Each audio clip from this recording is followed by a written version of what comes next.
when I was a runaway, because I knew how to sew, I worked in sweatshops in Arizona. And I was the only white person in the sweatshop. But we could sew. We sewed everything. And we sewed these very elaborate quilts, and we did this very fancy bedspreads and designs, and they would let me do some of my own stuff after hours. So I started making artwork. I started just making textile artwork. And then I started, one of the things we would do for these, you take the feet dogs out. On a sewing machine, you've got the top, plunger that goes up and down. And then on the bottom, they call them feet dogs, so little toothy things that feed the fabric.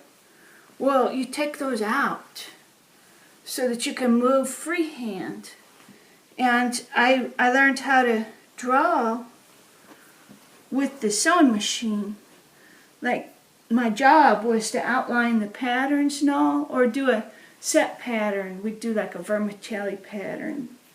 But I learned how to draw freehand, and then that was some of my early artwork. I would do these and frame them and sell them at the craft shows and art shows, right? Because you could. Yeah, and I do all different kinds of things. And I do, well, you can't hardly see it, but there's actually a, I don't know if you can see it for the wrinkles. Yeah, can you see it? Mm-hmm. That's incredible. That's really awesome. Yeah, that's fun. So you can see it better on the back. You can see the drawing better. But that was just all done freehand. And that was, boy, I was pretty young.